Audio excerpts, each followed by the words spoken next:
Hello guys, आप सभी का स्वागत है हमारे इस यूट्यूब चैनल पे जिसका नाम है स्पार्कअप विद कॉमर्स। आई होप आप सबके लाइफ अच्छी चल रही हो और एकदम बढ़िया हो। तो आज हम चालू करने वाले हैं एसपी का सेकंड चैप्टर जिसका नाम है sources of corporate finance. So let's start the lecture.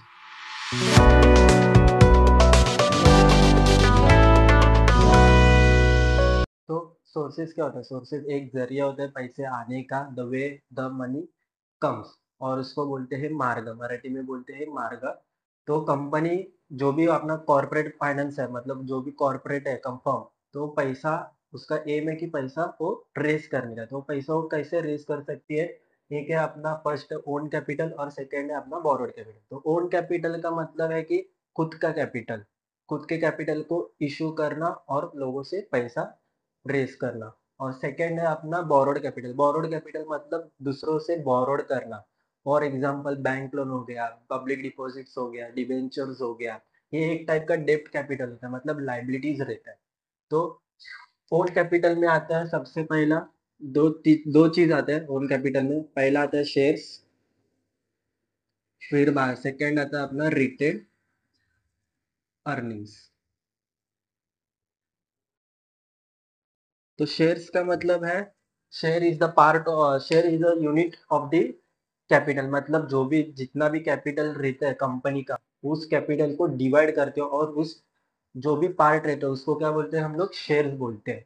और रिटेन अर्निंग्स का मतलब है जब भी कंपनी प्रॉफिट अर्न करते हैं, तो जो भी प्रॉफिट अर्न करते हैं उसमें का आधा हिस्सा डिविडेंड को चला जाता है, मतलब डिविडेंड के लिए रखते हैं। जो भी शेयर होल्डर्स रहते हैं ना, तो उस शेयर होल्डर्स को डिविडेंड देते हैं, और जो भी बाकी का जो बचा हुआ जो पार्ट है वो रिटेन अर्निंग्स मतलब रिजर्व, जनरल रिजर्व में डालते हैं। जनरल रिजर्व मतलब इन द सेंस अगर कंपनी में कुछ प्रॉब्लम हो गया या फिर कुछ लाइबिलिटीज हो गया, तो उस लाइबिलिटी को पे करने के लिए वो जनरल रिजर्व रखा जाता है, मतलब एक सेव के लिए एक रिजर्व बाजू में निकला जाता है। तो उसको क्या बोलते हैं हम लोग? Retained earnings. और इसके बाद रहता है अपना बोरोड कैपिटल। बोरोड कैपिटल मतलब क्या? ऐसा कैपिटल जो हम लोग दूसरे से बोरो करते हैं। तो उसमें क्या क्या हो गया? पहला हो गया बैंक्स। बैंक्स हो गया, लाइक बैंक्स मतलब बैंक लोन हो गया इसमें, बैंक लोन्स हो गया। फिर बाद में हम लोग कैसा सोर्स, मतलब कैसा रेज कर सकते हैं फंड? डिबेंचर्स इशू करके। डिबेंचर्स भी एक डेब्ट कैपिटल है, मतलब कंपनी लोगों से पैसा लेता है और उन लोगों को इंटरेस्ट देता है उसके ऊपर। फिर बाद में रहता है बॉन्ड्स। बॉन्ड्स भी सिमिलर डिबेंचर्स के ही टाइप है। और एक है अपना पब्लिक डिपॉजिट्स। पब्लिक डिपॉजिट्स मतलब क्या? गवर्नमेंट से वगैरह पैसा लेने का। और उससे क्या होता है, अपना जो भी कॉर्पोरेट है उसका फंड्स रेज होता है और वेरियस पर्पस के लिए वो लोग फंड्स को रेज करते हैं। तो इसी तरह के दो सोर्सेस है। पहला है अपना ओन कैपिटल। ओन कैपिटल मतलब खुद का कैपिटल, मतलब जो भी कंपनी के पास रहता है उसका कैपिटल। तो उसमें क्या क्या आ गया? एक आ गया शेयर्स आ गया। शेयर्स मतलब क्या? जितना भी कैपिटल रहता है उस कैपिटल को डिवाइड करते हैं, और उस जो डिवाइड किए हुए पार्ट को उसको क्या बोलते हैं हम लोग? शेयर्स बोलते हैं। और सेकंड है अपना रिटेन अर्निंग्स। रिटेन अर्निंग्स मतलब क्या? जब भी कंपनी प्रॉफिट अर्न करते हैं, तो उस प्रॉफिट में आधा डिविडेंड के लिए जाता है और आधा रिजर्व करते हैं। तो जो भी रिजर्व हुआ पार्ट रहता है ना, उसको बोलते हैं हम लोग रिटेन अर्निंग्स।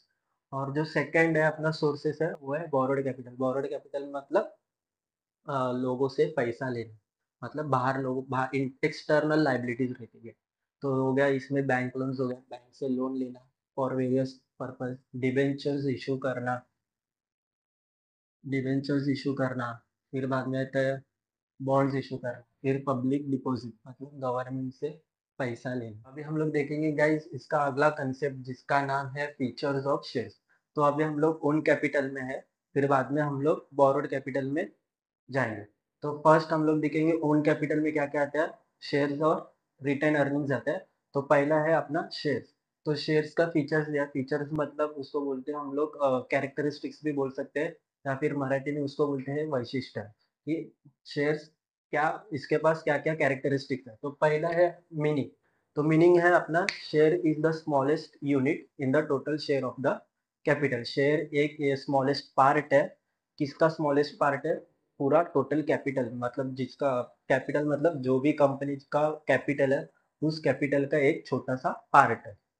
फिर सेकेंड आता है अपना ओनरशिप। जो भी शेयर परचेस करते हैं उस होल्डर को हम लोग क्या बोलते हैं? शेयर होल्डर्स बोलते हैं, और उसको ओनर ऑफ द कंपनी कहा जाता है। फिर नेक्स्ट है डिस्टिंक्टिव नंबर। मतलब क्या? जो भी शेयर्स हम लोग लेंगे उसका एक नंबर रहता है। क्यों नंबर रहता है? क्योंकि वो आइडेंटिफिकेशन करने के लिए। फोर्थ वन है अपना एविडेंस ऑफ कैपिटल। एविडेंस मतलब क्या? प्रूफ। कि बाबा हम लोग के पास एक प्रूफ रहना चाहिए कि हम लोग के पास इस कंपनी के, मतलब एबीसी लिमिटेड के कंपनी के शेयर्स है। तो एविडेंस, पहले पहले एविडेंस अपना शेयर सर्टिफिकेट में था। अभी कैसा? अभी सब ऑनलाइन होने के वजह से अभी सब डीमटेरियलाइज हो गए, मतलब डीमेट फॉर्म में अपने को देखना मिलता है। फिर नेक्स्ट है value of share. Value of shares में ना 3 टाइप्स के वैल्यू है।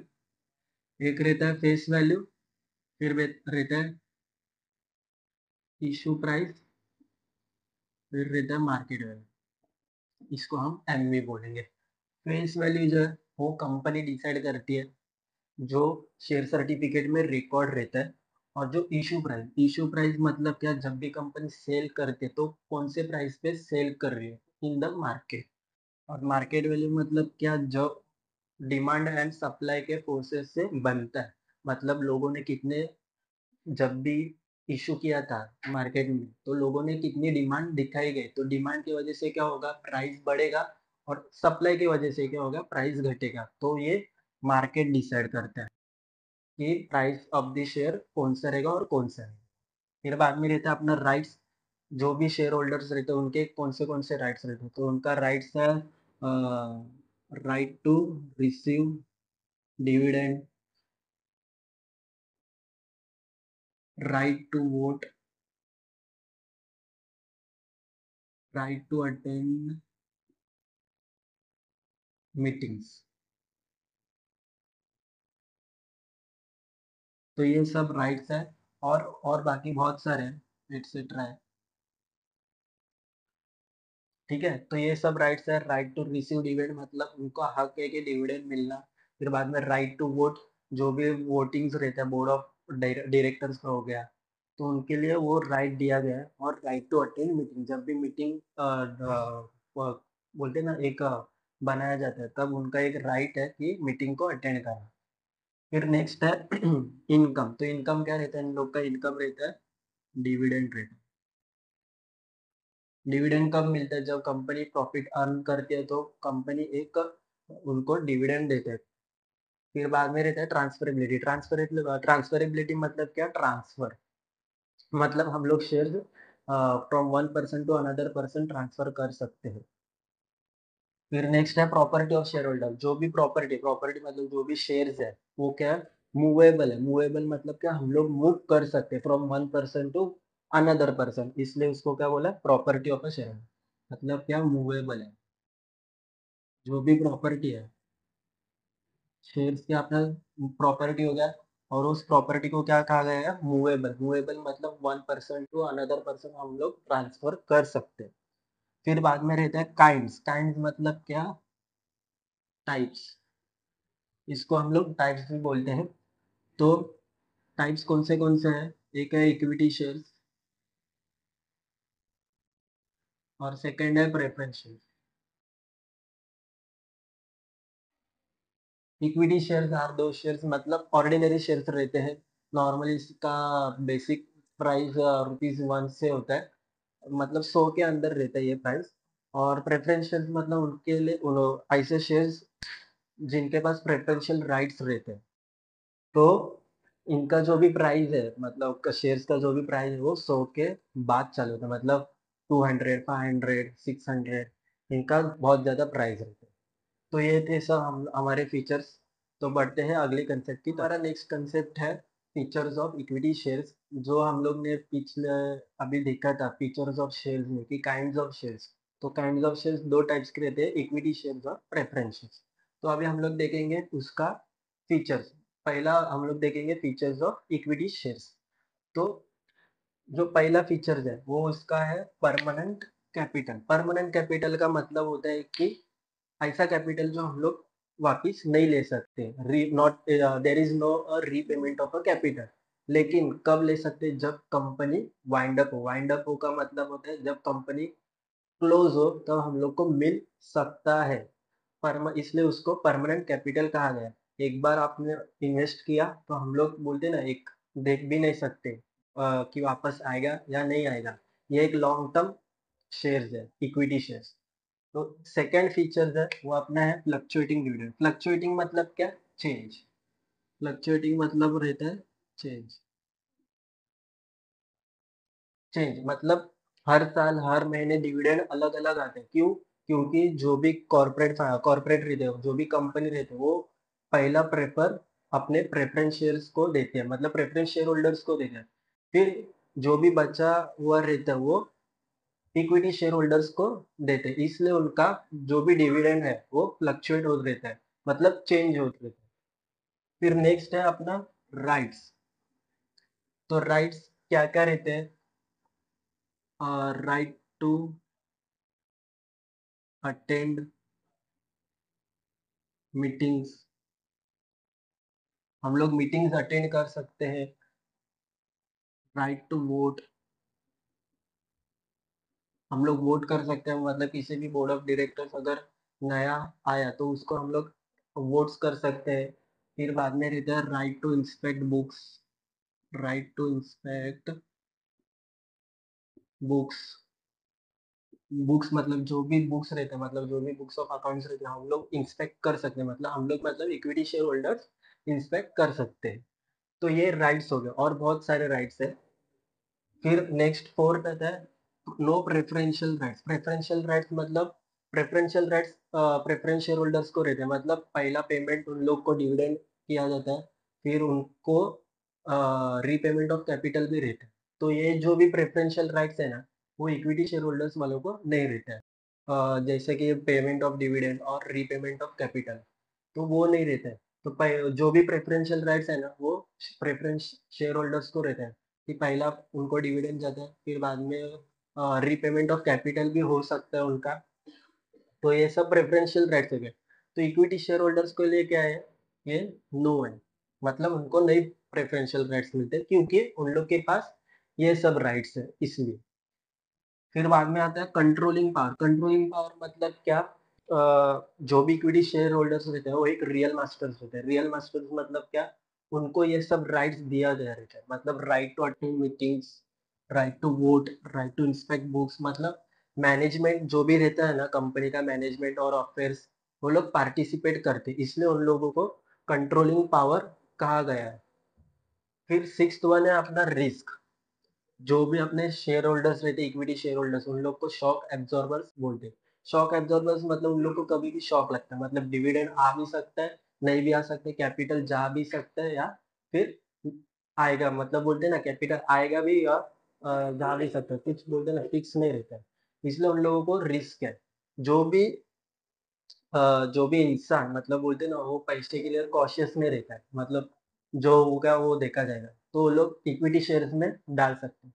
लेकिन इसमें कैसा, प्रॉफिट भी उतना उतना ही है, जितना रिस्क है उतना भी प्रॉफिट है। अगर बढ़ेगा तो अच्छी तरह से प्रॉफिट हो जाएगा, अगर गिरेगा तो पूरा खत्म हो जाएगा अपना कैपिटल। तो सेवेंथ है अपना रेसिडुअल क्लेमेंट्स। रेसिडुअल क्लेमेंट्स मतलब क्या, सबसे last, last claim. Last claim मतलब क्या, हम लोग जो भी इक्विटी शेयर होल्डर्स को जो भी डिविडेंड मिलते हैं ना, वो सब लास्ट में मिलेगा। मतलब जब पहला कंपनी डिवेंचर वालों को, डिवेंचर होल्डर्स को इंक्रीज देगी, या फिर कुछ टैक्सेस रहेगा, या फिर बाद में एक्सपेंसेस रहेंगे, फिर बाद में प्रेफरेंस शेयर होल्डर्स को डिविडेंड देंगे, फिर उसके बाद अगर कुछ बचा हुआ रहेगा तो फिर इक्विटी शेयर होल्डर्स वालों को देते हैं। तो इसको बोलते हैं हम लोग रेसिडुअल क्लेमेंट्स। रेसिडुअल क्लेमेंट्स मतलब क्या, last Clement, last Clements on the earnings of the company. फिर नेक्स्ट है अपना नो चार्ज ऑन असेट्स। ये चार्ज नहीं करते क्योंकि ये डिबे मतलब ये बोरोड कैपिटल है, हम लोग बोरोड कैपिटल में चार्ज कर सकते हैं क्योंकि हम लोग का पैसा जो वो भी कस्टमर है, तो उन लोग का पैसा इन्वेस्ट करते हैं, तो अगर इन्वेस्ट किया हुआ पैसा रीपेमेंट नहीं हुआ तो हम लोग उधर चार्ज कर सकते हैं, लेकिन इधर नहीं चार्ज कर सकते क्योंकि ये इक्विटी शेयर है और ये खुद का कैपिटल मतलब कंपनी का ओन कैपिटल, इसलिए इसका नो चार्ज होना चाहिए, हम लोग चार्ज नहीं कर सकते। फिर रहता है 9th वन है अपना feature bonus issue. Bonus share देते हैं मतलब क्या, फ्री ऑफ कॉस्ट। जितने भी एग्जिस्टिंग शेयर होल्डर्स रहेंगे ना उन लोग को फ्री ऑफ कॉस्ट एक शेयर देते हैं। जब कंपनी को ज़्यादा प्रॉफिट होता है as per more than expectation, तो कंपनी क्या करती है, इक्विटी शेयर होल्डर्स को bonus, existing equity share holders को बोनस इशू करते हैं। क्यों करते हैं? क्योंकि मतलब उन लोग का जो भी पोर्टफोलियो है, जो भी पोजिशन है, वो बढ़ने के लिए। फिर नेक्स्ट है अपना राइट इशू। राइट इशू मतलब क्या, ये फ्री ऑफ कॉस्ट नहीं रहते, ये फ्री ऑफ कॉस्ट रहते हैं और ये जो है नो फ्री ऑफ कॉस्ट।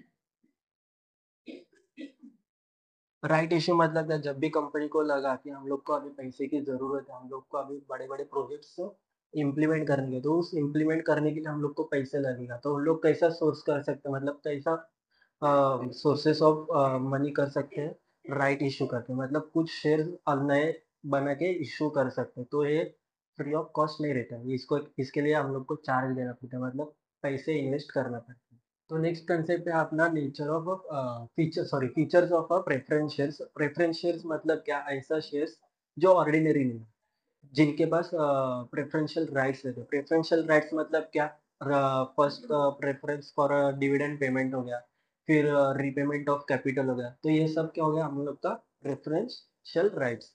तो जो पहला फीचर है, तो पहला फीचर्स क्या है, प्रेफरेंस फॉर डिविडेंड। प्रेफरेंस मतलब क्या, इन लोग को पहला प्रेफर करते हैं, मतलब अभी दो शेयर होल्डर्स रहते हैं, एक इक्विटी शेयर होल्डर्स और सेकंड रहते हैं प्रेफरेंस शेयर होल्डर्स। तो कंपनी किसको प्रेफर कर दिया, पहला प्रेफरेंस शेयर होल्डर्स को प्रेफर करेगी। तो पहला फीचर है preference for dividend. Preference for dividend मतलब इन लोग को फर्स्ट डिविडेंड किया जाता है, मतलब पेमेंट ऑफ डिविडेंड इन लोग को किया जाता है प्रेफरेंस शेयर होल्डर्स को, फिर बाद में अगर कुछ बचा हुआ रहेगा तो फिर इक्विटी शेयर होल्डर्स को दिया जाता है।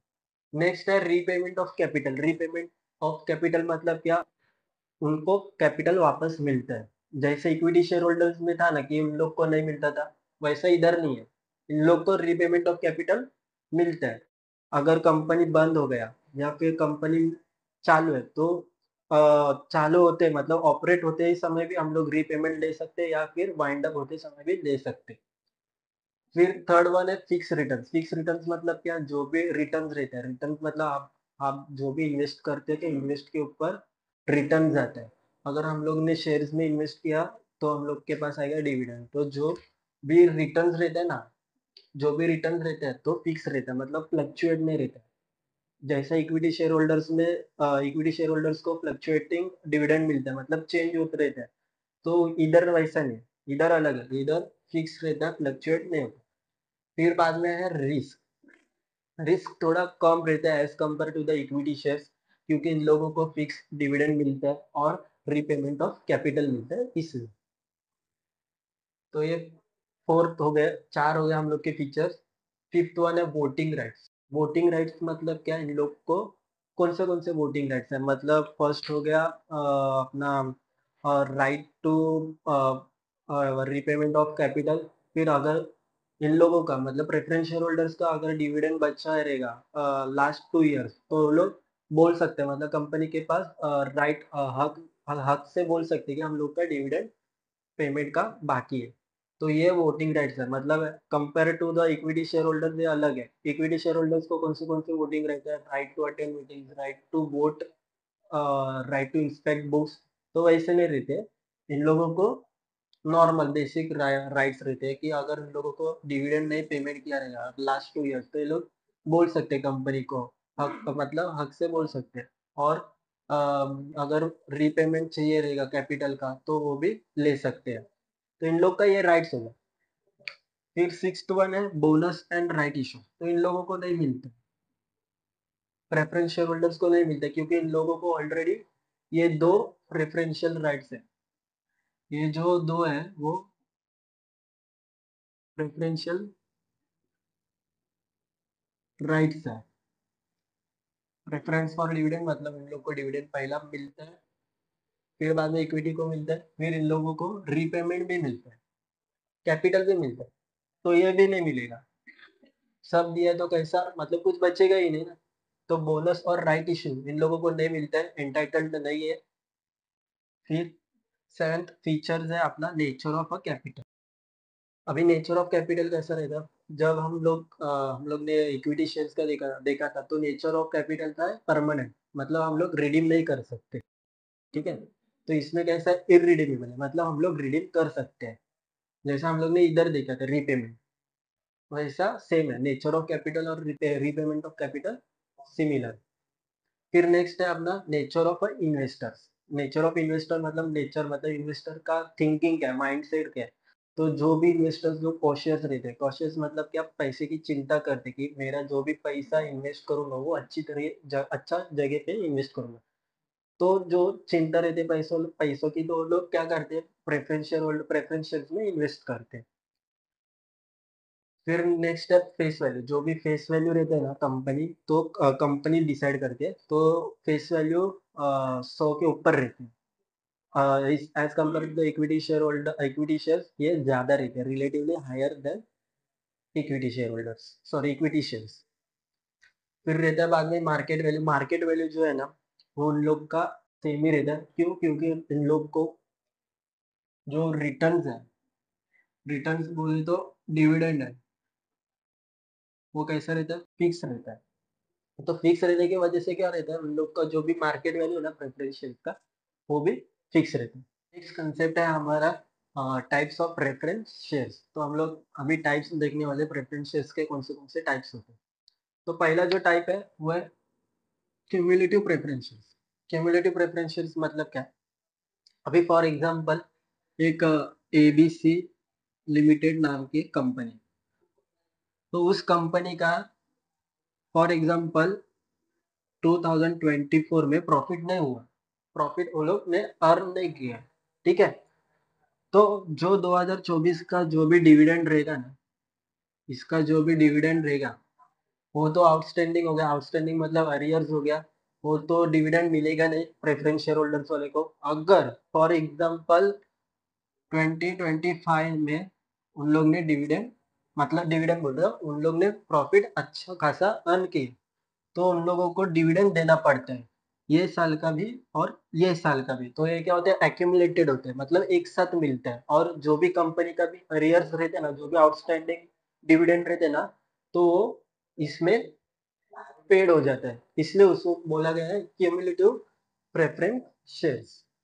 फिर नेक्स्ट है non cumulative preference shares. Non cumulative मतलब क्या, इस क्यूमुलेटिव का उल्टा। फॉर एग्जांपल कंपनी ने 2024 में प्रॉफिट अर्न नहीं किया था, इसलिए उन लोगों को डिविडेंड नहीं मिला था। अगर 2025 में भी प्रॉफिट अर्न नहीं किया, तो भी उन लोगों को डिविडेंड नहीं मिलेगा। तो जब फॉर एग्जांपल अभी 2026 में इन लोगों ने प्रॉफिट अर्न किया अच्छा खासा, और उन लोगों को डिविडेंड कौन सा मिलेगा, सिर्फ 2026 का ही मिलेगा, ये दो साल का नहीं मिलेगा नॉन क्यूमुलेटिव।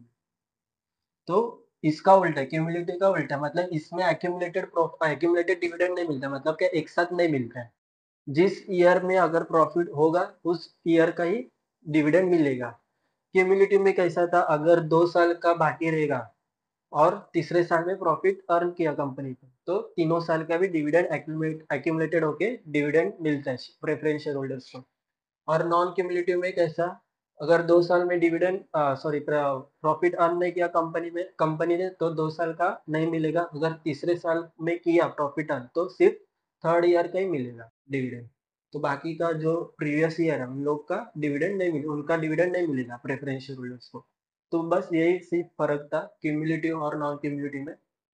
फिर नेक्स्ट है पार्टिसिपेटिंग प्रेफरेंसेस। पार्टिसिपेटिंग मतलब क्या, अगर कंपनी को ज्यादा प्रॉफिट हो गया, मतलब सरप्लस प्रॉफिट हो गया, तो कंपनी वैसे भी तो देने वाली इन लोगों को प्रेफर अपना डिविडेंड देने वाले, क्योंकि इन लोग के पास प्रेफरेंशियल राइट्स है। तो डिविडेंड के साथ इन लोगों को क्या मिलता है, सरप्लस प्रॉफिट मिलता है। जो भी पार्टिसिपेटिंग प्रेफरेंस शेयर्स लेते हैं उन लोगों को क्या मिलता है, सरप्लस प्रॉफिट, और उसके साथ जो नॉर्मल जो अपना डिविडेंड रहता है वो मिलता है। फिर नेक्स्ट है अपना नॉन पार्टिसिपेटिंग। नॉन पार्टिसिपेटिंग मतलब क्या, इसका उल्टा, पार्टिसिपेटिंग का उल्टा, मतलब इन लोगों को सरप्लस प्रॉफिट नहीं मिलता है। इन लोगों को नॉर्मल जो भी फिक्स रेट ऑफ डिविडेंड है ना, वो मिलता है। तो एक्स्ट्रा प्रॉफिट इन लोग को नहीं मिलता है, बस। फिर बाद में है कन्वर्टिबल प्रेफरेंसेस। कन्वर्टिबल मतलब कि हम लोग कन्वर्ट कर सकते हैं। अगर किसी को प्रेफरेंस शेयर्स नहीं अच्छे लगे या फिर उन लोग प्रेफरेंस शेयर्स से अच्छा प्रॉफिट नहीं होता रहेगा, तो वो लोग कन्वर्ट कर सकते हैं इक्विटी शेयर्स में, बस। और नेक्स्ट है हमारा हमारा non convertible preferences. Non convertible का मतलब होता है जो कन्वर्ट नहीं होता है इक्विटी शेयर्स में, उसको बोलते हैं हम लोग नॉन कन्वर्टिबल प्रेफरेंसेस। फिर सेकेंड लास्ट टाइप है रिडीमेबल प्रेफरेंसेस। रिडीमेबल का मतलब है कैंसलेशन।